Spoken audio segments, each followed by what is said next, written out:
Aziz's point of view, April 2001. Today was a day. Not a particularly different day, but a day like yesterday. Zalma and I have just come back from the orphanage. Miriam, Zalma, and I played upstairs.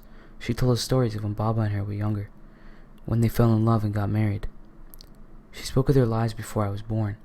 Playfully, she took Zalmai's nose and teased him until he began to cry. She laughed, but her laugh seemed forced, as if she has never experienced true laughter. It sounded like the type of laugh someone makes when they are too nervous to speak.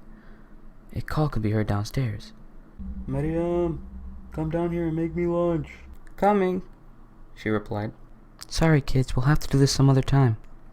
That response, the same response she gave us every time our playtime is interrupted.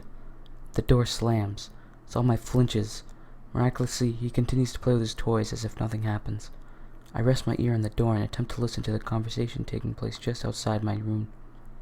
I hear the voice of Baba. "You and Lila have nearly driven me out. I am not a young man anymore. You sluts have been weighing me down more than my age already is." I will try hard. I hear the sound of the palm of a hand hitting skin.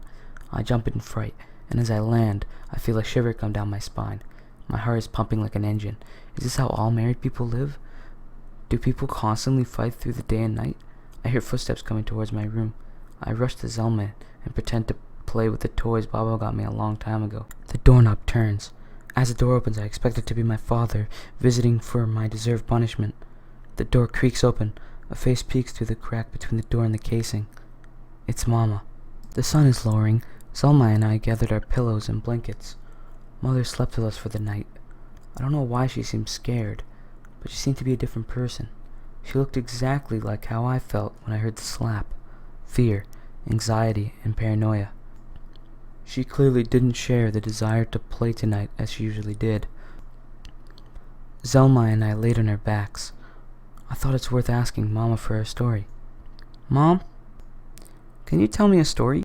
"Yes, let me tell you about the time me and my father visited the enormous statue in the mountains." A voice can be heard from outside the door to my room. "Come down here now, Fashia." "Sorry, Mama, maybe another night." She forces herself out the door. I stare at the plain white ceiling as I listen to the creaking of the stairs. I slowly fall asleep. I hear a loud, ominous slam from downstairs. I hide under my covers, shielding myself from any dangers in my proximity. I hear it again. It was different. It wasn't a slam. It was a yell. I crawl out of bed, put on my slippers. I slowly open the door to my room, hoping not to alert my parents or Tante Mariam. I tiptoe down the stairs. I hear the yell again, this time closer. I follow the sound until I end up peeking through the glass of the back door. I move my head slowly towards the door window. I take a glance and see 3 blurred figures, 2 of them struggling.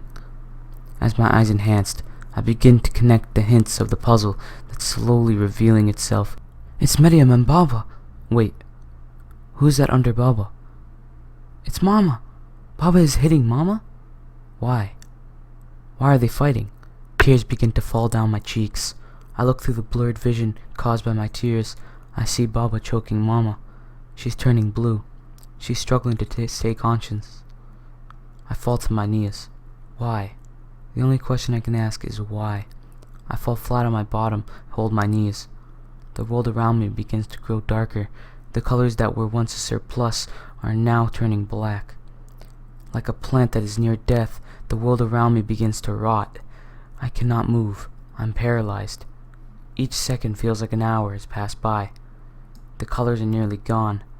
I use the last of my strength to nod my head up and glance at the horror occurring just meters away from me. I see Miriam grabbing a shovel. She stares for a second as if she is contemplating the action she is about to take. She raises the shovel as high as she can. She arches her arm so that the shovel touches her back. She turns it to the sharp edge. She pauses for another brief moment. She brings down the shovel harder than I thought she ever could.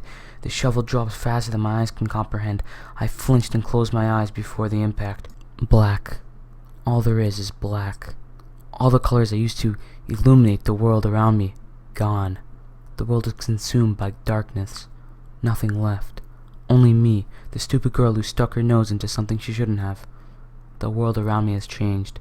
This was not a temporary change that can be reversed. This was permanent. Everything I was taught were lies. Ever since I was a baby, people told me that the world will not hurt me as long as I don't hurt someone else, or God. The world is not perfect. There is no specific path for people to take. The world is nothing but a giant ball of evil, and everyone is slowly dipped into the evil at some point in their lives.